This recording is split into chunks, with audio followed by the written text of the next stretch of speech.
কাল 14 তারিখ, কাল তাকে গিফট দেবে না? একদম করো না।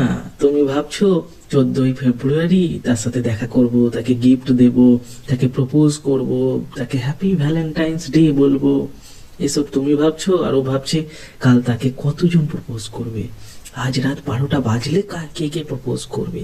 সেই ছেলেটা, আচ্ছা সেই বন্ধুর দাদা, আচ্ছা সেই বান্ধবীর দাদা, আচ্ছা সেই যে রাস্তাঘাটে ছেলেটা ফলো করে, আচ্ছা মেসেঞ্জারে যারা আসে, আচ্ছা হোয়াটসঅ্যাপে দেখি মাঝে মাঝে যারা আসে, আচ্ছা সেই যে সেদিনে সেই ছেলেটা নাম্বার নিল, এদের মধ্যে কারা? বা নতুন কেউ যদি প্রপোজ করে কি গিফট পাবে, কত বড় প্রলোভনে পড়বে, কার কার সাথে ঘুরবে, এইসব চিন্তা তার। কাল সে কাকে চুম্বন দেবে, কাল তার কাছে কে কি চাইবে, সে কোথায় পার্টি করবে, কত ভালো দিন আর রাত্রি কাটাবে, সেটা সে ভাবছে।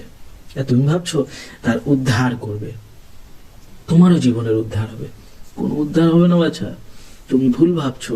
তুমি কালকে যখন রাত্রি 12টা বাজবে, 14ই ফেব্রুয়ারির ধ্বংস শ্মশান বশীভূত যখন হয়ে যাবে, সেই ছাই নিয়ে তুমি বাড়ি ঢুকবে, একদম লটকে ঝটকে নেশায় মত্ত হয়ে।